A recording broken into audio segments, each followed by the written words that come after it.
now the word woman is up for grabs by everyone, and the word child has become mature minor, and many other words are being, turned inside out and upside down. And as a result, binary, what we do, we defend and promote women and girls' sex-based rights, parental rights, and child safeguarding. So that's in a nutshell. I'm happy to explain more, or you can ask me questions about it, and I'll go from there. Yeah, I would like to dive deeper into that, Kirralie. So you said there that basically political correctness is the issue. And could you define what political correctness means? Basically means telling lies, as far as I'm concerned. It's full of euphemisms, and it's deceitful. It's designed to take our eyes away and our ears away from what is truthful and what is real. No one can change their sex. So particularly in my space, it's actually a lie, an outright lie, to suggest that someone can have a sex change or transition to another gender. It's absolutely impossible. You can appropriate stereotypes. You can appear to take on those stereotypes and maybe look like the opposite sex, but you can never become the opposite sex. So the whole industry is built on lies. I don't even use the words political correctness anymore. I just call it what it is, and that's lies. Yeah, I do agree, Kirralie, that this is a question of truth versus lies. And this is why I've asked you, and you've so graciously accepted to come on my program this evening, because I find that the government and media and non-government organizations are pushing lies a lot, and very with much force these days, especially on our children. So whether it's the COVID vaccine or the war in Russia or Iraq or wherever it may be, and including on this gender issue, it does seem to be that the people we rely upon are lying to us. So you believe, as I do, it seems, that there is lies regarding this issue about genders. And so what qualifies you, I guess, my audience may be asking, what qualifies you to know what the truth is? What's your response to that? I'm an adult human female that understands biology 101, and we have an innate ability to be able to look at someone and know whether they're male or female. There's very strong indicators, from Adam's apples to our frame to our jaw to our genitalia to whatever it is. And so, all people can determine quite easily and quickly whether someone's a male or a female. There are external factors. There's also the internal factors. But I'm a mother, I'm a wife, I'm a citizen.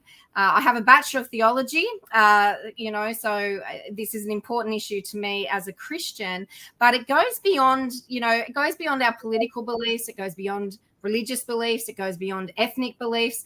The reality is that there are male and female. There are no third gametes. There's no third sex. None has ever been discovered. There is no functioning ability to produce anything other than sperm or eggs. And so we are all, as human beings, put in the category of male or female. And look, it's a question that must be asked these days, and I will ask it now. Kirralie, what is a woman? Well, as I said, I am an adult human female. So a woman is an adult human female. A female, as you know, as a doctor, and as most of us know, I have XX chromosomes. My whole reproductive system is geared around the production of large gametes, also known as eggs. And whether that's functioning or not functioning is beside the point. That's what my system is geared around. And that's what a woman is, an adult human female. I'm not a costume, sure. I'm not a drug, and I'm not a stereotype, and I'm not a surgical procedure. Yeah, I find it always very interesting and hypocritical that the left and other organizations that push this issue are very quick to say that people have the right to transition to different sexes or gender, but when it comes to actually defining what gender or sex they'd like to transition to, that suddenly becomes a very taboo subject. And it's that tabooness, I think, that shows that they are in the wrong, because if they are in the right, why are they so afraid to speak out? But you have been speaking out. Can you tell us some of the court action or other fights that you've been involved in, Kirralie? Yes, look, quite staggeringly, I have identified males playing in female soccer teams here in Australia. And as a result, the police arrived on my doorstep in March this year, issuing me with a police issued application for an apprehension of violence order, as well as a private one. And a month later, another private one came. Now, let's be clear, I'm on crutches. I'm 52 years old. I am a woman. I'm not a strong woman or an athletic woman anymore. I pose no risk or threat to anybody. It was simply because I identified males in female sporting teams. Now, the first AVO application was withdrawn. The one by the police went through the 6-month procedure. As you know, you go through mentions and directions hearings, and we got to the hearing date, and at the very last minute, at 2 p.m. in the afternoon, the police withdrew that application. So it felt like a game of chicken that I won, and I will continue to stand firm. Just today, we were supposed to get a decision on the third AVO. That one did go to hearing last month, but the magistrate has decided that she needs more time before she will give us a decision on that one. And then I've had 2 vilification complaints made against me to the Anti-Discrimination Commissioner in New South Wales. They have been referred to NCAT, which is the New South Wales Civil and Administrative Tribunal. That went to hearing earlier in November.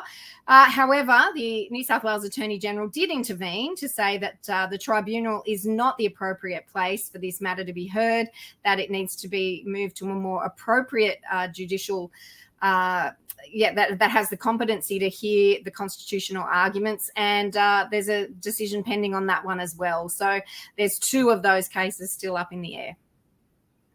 I see. Yeah, if there's anybody involved in more cases than me, it must be you, Kirralie. That's quite stunning that you've gotten involved in such legal controversy over what was a very basic and simple fact, even taught to me as recently as 2015 in medical school, when I completed my medical school there at Monash University.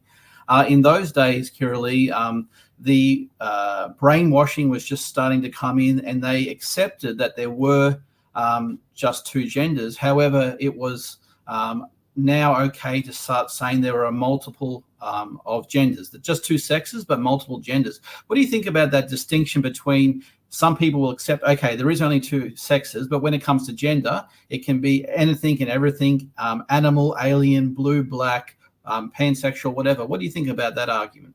Oh, look, there's a lot in this, but basically it's a personality preference, and that's fine. We all have, different ways that we like to present ourselves, but sex and gender until very recently has been inextricably linked. They meant the same thing. They were interchangeable. It was about the 50s, I think, and it was feminism and a couple of other things that sort of tried to hijack the word, and now it's really, turned to mush. But the point is, I grew up as a child teenager in the 80s and 90s, and we spent a lot of time, and all the women, the older women who went before me especially, spent a lot of time trying to dismantle stereotypes and say it's okay to be a tomboy, and if you're a feminine guy, that's okay too. Be gender non-conforming. That's fantastic. None of us have a problem with that. That is wonderful. That's awesome. We have the ability to be expressive and creative in that expression. What the problem is when they want to medicalize that expression and interfere with children's development, or sell a lie to people that, by taking on those stereotypes, they will then become the opposite sex. No, they won't. They never will. And it's not addressing the underlying issues for problem who have that gender incongruence in the first place. Yeah, I agree, Kirralie. So when I was a doctor prior to being suspended, it was a known medical fact. It was in the DSM, which means the Diagnostic and Statistical Manual. That is the textbook that was used for diagnoses for psychiatric conditions, that if you were a male and you thought you were a girl, or if you were a girl and thought that you were a male, that was, and I'm sorry to say this, but it's just the truth, that was a mental illness, gender dysmorphic disorder. And people were regularly diagnosed with that, and there was no controversy, there was no crime. But now we are living in this insane world, Kirralie, where doctors in Queensland and other states of Australia and New Zealand will and can go to jail for up to 18 months if they choose to even discuss, to even try and attempt to persuade young children to not permanently ruin their lives. Can you believe that? No, look, I find it. It's What do you cruel. think about these law changes? Yeah, look, it's utterly cruel, and as we're already seeing, the rising number of detransitioners and desisters, with the most horrifying stories of the terrible damage that's been done to them by being placed on puberty blockers or cross-sex hormones, or some of them are even undergoing surgical procedures. None of those things are reversible. All of the drugs are being used off-label and causing a lot of harm to these young people. This is heartbreaking. This isn't just a political, issue that, oh, well, we'll fight, we'll win, we'll get over it. This is going to leave in its wake, hundreds, if not thousands of young people who have permanently disfigured, scarred, or have become lifelong medical patients because of the inability of doctors and psychiatrists and the like to really stand up for what they know is right. And instead, I understand that people want to avoid legal action, but these are kids' lives. Their lives are at stake. And it's really important that more of us stand up and speak about this and challenge these laws because children are being irreversibly harmed in the process. Yeah, and it certainly is that harm that has motivated me to speak out on this issue regularly. Because once you do start taking puberty blockers or have your breasts removed or your penis removed or anything else like that, these are irreversible decisions for the most part that will affect these children forever when they were not even capable of making these decisions in the first place. And the real evil here, in my opinion, is that because the law prevents psychologists, psychiatrists, and doctors and nurses from even attempting to talk some sense into children, then parents are not empowered or supported by their clinicians to try and talk sense into their children either. And in fact, I know of some people who've had their children seduced, taken away from them, and put into a position with a doctor from other adults who are supportive of transitioning their gender because their parents were not. So it's a really scary situation where nobody is looking out for the kids. And it's like almost that society, big media, and these gender clinics are preying on children to make profits, and for what other purposes, I don't know. But it is a terrible situation. And unfortunately, it does seem to be getting worse. Kirralie, are you aware of the amendments to the criminal code here in Queensland that happened only a couple of months ago regarding gender? Look, I'm familiar with some of those things, and that, what we're really lacking and a big problem here is that the definitions of male and female have been removed from most legislation, and then they've been criminalised, as you just mentioned, so that practitioners, parents, priests, church ministers and others, psychologists and psychiatrists can all be penalised, fined, put in jail if they don't go along with this affirmation-only pathway. It is such a mess. It's full of threats. It's full of intimidation. The interesting thing is when you talk to a lot of the legislators, that is, the politicians, they don't even understand what is at stake. They don't understand what the law now says. In many states, here in New South Wales, they're about to bring in some really harsh laws. I've met with several MPs who had no idea what the repercussions would be for doctors, parents, and others who would try and intervene in these things. And, in it all, the kids are the victims, the kids who are not allowed to drink alcohol or drive vehicles or get tattoos or get married because their brains haven't developed and they're not able to consent to those sort of things. Meanwhile, running the show, calling the police and saying their parents are unsafe and being taken out of their parents' custody so that they can get put on these puberty blockers. It is an absolute disaster. I don't have the words to describe the criminal activity that is going on in destroying families' lives around this particular issue. Yes. And for my listeners, if you are encouraged or feel involved and wanting to help children in this situation, please go to www.binary.org.au to help that organisation and Kirralie to defend the rights of children regarding this very important issue. But if I may pose some counter questions or the devil advocate for a moment or two, Kirralie, if I may. Yeah, you've mentioned the word gay in this conversation so far. What do you say to those people who would say, look, this is all just bigotry and hate covered up by a fake concern for children? What would you say to those delegates? There's a couple of things there. And the first thing is that sexual orientation and sexual identity are not the same or interchangeable. Sexual orientation relies on biology. That is same sex. That's the point, that they want the same genitalia, same sex. Whereas sexual identity denies and rejects biological reality. So they're pitted against one another right from the outset. A lot of people tell me that these children who are struggling with their gender identity, many of them would grow up to be gay. And so there is this phrase called transing the gay away, and that conversion therapy laws are actually homophobic laws that are trying to stop children growing up to be gay, because if they transition their sex, they'll then somehow become straight. So again, it's just such a mess. You know, I think that, and I've always advocated for this, that adults have every right and ability to make their own decisions about their sexual orientation and how they want to present themselves to society.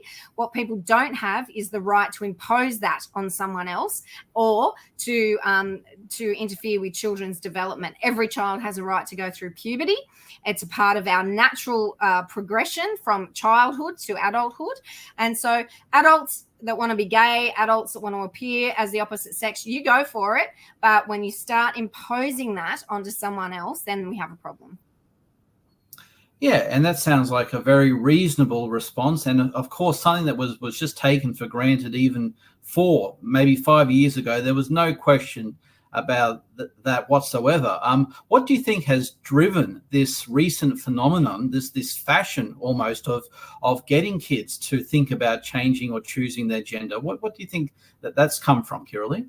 Look, I think it's a lot more complex than I can give in a couple of minute answer. But what we've seen, you know, typically, generically, I guess you would say, is there is a social contagion among girls, particularly girls who are trying to deny their sexuality, in the sense that, you know, it's a very vulnerable time, puberty, and having that unwanted male attention, feeling vulnerable. A lot of girls, a very high number of girls, are subjected to sexual assault and rape. And so appearing as male can be one way to, I guess, lessen the impact of that. We also know that the majority of these children have autism and or some sort of trauma, depression, or other mental health issue that needs to be addressed. And for men, particularly the older men who want to appear as women, they have something called autogynephilia, which means they're sexually aroused by them, the thought of themselves as a woman. And so it's not a one-word answer or, you know, a one hit for that, but we see that then there's the perfect storm where the media are complicit, the politicians are ignorant, and they've all, you know, basically forbidden doctors, the real experts in these fields, from practicing medicine in the way that they've been trained to do. And so it's really a mess of many, many different factors, and put the political correctness on top of it. And that's the mess that we're in today. Yeah, I agree. And when this fashion started developing and becoming more pervasive throughout society, I felt that once it permeated sports and that men started to be pretending to be women to win at sports or to cause controversy or to get fame, I thought, surely that would be it. That would be enough to reverse this insane walk. And that the women of Australia and the Western world would fight back and declare, hey, we didn't spend 50 years fighting for women's rights for you guys, literally guys, to come in and take over our sports and other places. Am I wrong? Has there been a lack of women fighting for their rights in sports, or what's been happening there? Because to me, it seems like women have given up, to a large part, except for yourself, of course, and some others, about this very important issue where women's sports should only be for women. What do you think about that? Look, I think the majority of Australians believe that. The issue that we have now is that the Australian Institute of Sport put out some guidelines saying that, you know, there should be these inclusion policies. And all the sporting organisations, the main ones, such as Football Australia, netball, cricket, tennis, gymnastics and others, took these guidelines, pretty much wrote them into their own policies and law. So now women who speak out are threatened with sanctions, fines, expulsion, and criminal charges, such as what I believe I'm being made an example of here. And so it's a really difficult thing, for elite sports women who have sacrificed their entire lives in training and competition to reach an elite level, and then be confronted, well, are they now going to be like a political activist and role model for all the other women, or are they just going to put their head down and compete? I appreciate that's a really hard decision. And then, for people at community level sport, a lot of them are just walking away. They're just going, we're not dealing with this. It's too hard. They're seeing what's happening to other women. I think behind the scenes, there is a growing grassroots movement. And what's happening in America with people like Riley Gaines, the swimmer, who has, been very outspoken. They've started this Icons Women group where there's coaches, there's female athletes. They're speaking to Congress all the time and to state legislators. We are seeing more and more women speak out. There was a great example a week or two ago, Lynn Pinches, a pool player, walked away from her finals match. She forfeited the match because she was pitted against a male. So we're starting to see a little bit of these things, but it's a really big ask to put on girls, particularly in Australia, where the consequences are so severe. And so that's why I feel it's really important that I keep standing firm in this space and really being vocal about it and encouraging other women to do the same.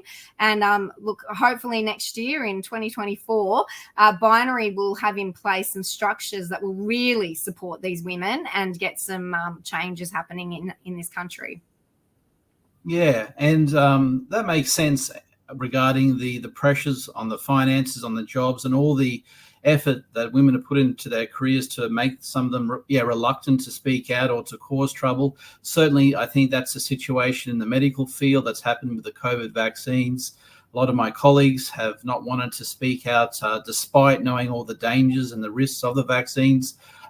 It is difficult to let go of your house, your mortgage, your position, or what you've worked so hard for, especially when you love it, especially when you believe in it, when you're being told otherwise by very powerful agencies, government otherwise, to do the wrong thing. So, yeah, I do accept it's a difficult position. And yes, I laud those people and those women who've stood up for the rights of women, to preserve women for women's sports, because I worry about the girls in school these days who are looking at maybe doing sports and seeing, where is my career going as a sports woman or a sports girl, when they can see that in some of these fields, there's not a hope that they can win if men are continued to be allowed to compete and win in that field. Why sacrifice 15, 20 years of hard physical labor when there's not a chance? So I think that's one of the great tragedies there.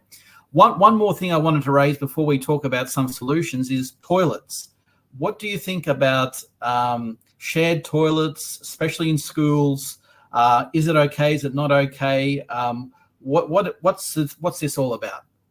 Look, it's again a complex issue, but where you've got girls' toilets or boys' toilets, they should remain for biological sex only. I know a lot of councils now are going to the effort of doing gender-neutral stalls where you've got floor-to-ceiling doors and walls. Each one is completely independent. I don't have a problem with that. But when you're, ferrying girls into a vulnerable space and then allowing males to have access to it, I think that's completely unacceptable. Change rooms, such as your local YMCA or PCYC and things like that, it's just mind-boggling that anyone could think that an adult male could have access to children, to young girls in those vulnerable spaces. It's just not on. I don't know what world people are living in when they try and defend it, because it doesn't make any sense. We live in a world where we know that sexual assault is such a big problem. Why make it easier for, some predators to do that? Yes, and it is heartbreaking to me that the adults of our contemporary world are not standing up for the young girls and the young boys, I might add, in these situations where they are being exposed to adult men and maybe adult women as well, who are taking advantage of these situations. I agree with you that as an adult, you can choose your own gender, identify with whatever you want. You can do whatever sex change that you want as well. But when it comes to children, I think we should all have to be on the same page that we've got to protect them from harm. And it shocks me that as a society we have dropped our standards so much that we cannot even agree on that. I cannot fathom it. I do not know what's causing this, but I do know that we must push back against it, and that is exactly what Binary is doing. So tell us, what is the solution? How do you see us winning in this fight to reclaim the rights for children, to protect children? Kirralie, what would you like my viewers to do for you? Well, first of all, sign up at binary.org.au. I do send out at least a weekly email updating people on what the current situation is. We specialise in political lobbying and campaigning, but that has two aspects to it. One is raising awareness, because not enough Australians understand the issue and what is at stake. So we spend a lot of time raising the issue, getting people on board so that they can understand, and then we can activate them. And then we do a lot of political campaigning where, we can target certain politicians, send emails, run phone campaigns. In elections, we can be and have been particularly effective. We lobby sports, organisations and their policies and things like that. We also support parents. So we have a lot of resources, both on the website and that people can contact us for, in terms of fact sheets and actions that they can take, how to approach their school, how to approach the medical practitioners and things like that. Early next year, we'll be publishing a book full of Australian stories. So we're still raising funds for that and putting that book together. And then, as I said, we will be concentrating a lot more on the sports issue in Australia. So there's always something happening. There's always campaigns running, but that is pretty much what we exist to do at this stage. Okay, your connection just timed out a little bit there at the end. So just to repeat that from everybody, it's binary.org.au to sign up for a newsletter. And of course, any financial contributions that could go Binary's way would be very useful for them, and more importantly, useful for the children who are in that very vulnerable position these days of being confused about their gender, as perhaps all of us maybe have been from some time to time. The difference being these days is that if you are confused now as a young person, you are forced, even seduced into having permanent changes done to your biological chemistry, your biological organs, and these are irreversible changes. And the data shows that people who have attempted to transition have the worst mental health of any people. Their suicide rates are terrible, and their depression levels are sky highs. I really do not think that it is a good outcome for anybody that doctors or nurses can not discuss the risks and benefits of surgeries and gender-blocking hormones with children, and this is a situation that must be changed. Kirralie, any last words before we leave it here this evening? I just ask people to share this information. You might think people in your network understand what's going on, but they probably don't. And that's made evident to me so often, when I'm talking to family, friends, my local politicians, whoever it is, they just simply don't understand. So the more information you can share, the quicker we will be able to safeguard our children and get women and girls their spaces back and ensure that parental rights are not undermined anymore by big government. Amen. That's could not agree more. Thank you so much for coming on this evening. Ladies and gentlemen, that website again, www.binary.org.au. Thank you, Kirralie, for coming on. It's been a pleasure talking to you. It's such an important subject. I will say goodbye to you now and then do a bit of a update for my followers. Thanks again, and best of luck with all your actions. Thank you so much for having me. I appreciate it. Thank you, Kirralie. Bye-bye now. Ladies and gentlemen, that was Kirralie Smith, a warrior who has been fighting the good fight, and I hope she wins, as I hope that we all win in this fight for freedom. And truly, as she spoke about, it is about truth versus lies, fact versus fiction. Tucker Carlson had an excellent monologue the other day where he was saying that the leaders of the world, whether in the United States or elsewhere, seem to be purely interested in evil for evil's sake. alone. And I could not agree more. It just seems sick and disgusting how much satisfaction, sadistic satisfaction, our so-called leaders are getting out of hurting people, especially children in this world. And we must do all that we can to stop this, because it is our families, it is our children that is going to be hurt the most by this. And whilst I am a true believer in Jesus Christ and that my soul is saved and all who believe in him is saved as well, I believe that those who are saved do have a responsibility to help save others and to care for others. And that is what Kirralie, myself, Dr. Marley Trin, Michael Griffith, Dr. Paul Oosterhouse, and so many others in Australia have been doing in this fight for freedom in 2023. Freedom fighters, this is my last episode for the year. This has been all the way with William Bay, episode 11. I really want to thank Michael G. Griffith for giving me the opportunity to be on his network, on the Cafe Locked Out network. When other people sought to cancel me, he stood beside me. He stood in front of me. He stood behind me and backed me all the way and gave me this opportunity to broadcast live every week on his show. So thank you so much, Michael. He's taken a bullet for the freedom movement in more ways than one. And as for me, just an update of what's happening. I am currently still involved in the fight for medical freedom and constitutional rights in this country.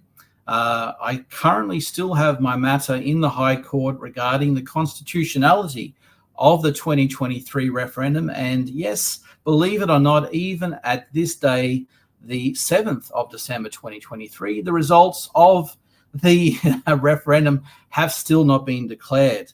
Some people find that shocking, but it is the truth. And I understand that our Governor General is even overseas at the moment. So that means that the results cannot be declared until he returns to the shores of our great beloved country. So whilst those results have not been returned, there is hope and a chance that my case before the High Court will go ahead and will succeed in regards to this matter. That will not change the outcome of the referendum, but hopefully it will prevent problems and unconstitutionality with referenda in the future. That is my intent with that case. The other matter that I have ongoing at the moment is, of course, my criminal trial in the King versus Bay. I am self-represented in that matter. That is regarding my arrest on the 23rd of May, 2023 of this year, where I was protesting loudly in front of the ARPA office at 190 Ann Street in Brisbane City. And I was arrested and put in the lockhouse for 24 hours and charged with disobeying a police direction, all because I was protesting. Now, I have had my trial. I defended myself and said that I admit that I did disobey that direction to move on, to cancel the protest, to shut up. But I had the right, the legal right, to keep speaking as I am speaking now, because in this country, the freedom of political speech is the most important and fundamental right that this country possesses, as guaranteed by our Constitution, as implied by Section 7, 24, and 128 of the Constitution. There is nothing more important than the right and the expression of political communication in this country, because if we do not express ourselves, how can we ever choose our appropriate leaders? How can we ever choose our appropriate policies? How will we ever know who and what to vote on? We won't. That's why the High Court, with Chief Justice Keifel and others, Justices Keane and Moore, in the case of Liberty Works 2021, and also in another one that I've just forgotten, have reaffirmed that this is a sacred right in Australia, and I will defend that. And I do hope that there will be a positive outcome in that case. At the moment, I'm still waiting on the outcome. I have neither been declared guilty nor not guilty. And we are still even waiting for an idea of when that decision will be laid down. It's been more than 3 weeks now. I do not know what's happening, but I'm hopeful for a victory. And if I do not get it, I will, of course, be appealing to higher and higher courts until inevitably the High Court shall back me with that they know is true, which is that I and you have the right to political expression in this country. My third case, still ongoing, is my 16-month-long suspension with the delightful evil clowns at AHPRA, Australia's Health Practitioner Regulation Agency, an agency responsible for regulating 875,000 practitioners in this country, and yet they do not respect informed consent. They do not respect the freedom of doctors, of clinicians or nurses or anybody to speak freely on their own thoughts and clinical judgment, even though their own code of conduct says that doctors should be involved in public health, should be involved in medical advocacy, should be involved in informed consent. The contradictions are amazing, and yet AHPRA persists. Still to this day, on the 7th of December 2023, it is a shame for me to report that AHPRA and the medical boards, and all boards for that matter around this country, have refused to retract their 9 March 2021 position statement, that being that doctors and nurses and chiropractors, etc., must follow the edicts of the government, must not criticize the vaccine program, must not criticize the COVID vaccines, or they will face regulatory action such as that I am suffering under. The suspension, the ongoing indefinite suspension of myself since the 17th of August 2022, almost 16 months of suspension for what? Not a single patient complaint, but for criticizing the government, for criticizing the COVID vaccines. And of course, as we're all learning now, my warnings, my protests were, of course, right. They always have been, they always will be, I should say, in that even if I was wrong and that the vaccines were the best thing since sliced bread, it doesn't matter. The only thing that matters is freedom of expression. Doctors and nurses, please stand with me, stand with your patients, and reclaim the right for us to speak freely again. Any society that cannot be allowed to speak the truth is a society that will descend into anarchy, tyranny, violence, and perhaps worse. We must be, and we will be, allowed to speak the truth. And you know what? We don't need to ask the government or AHPRA for that permission, do we? We just must simply exercise it, as I am doing now.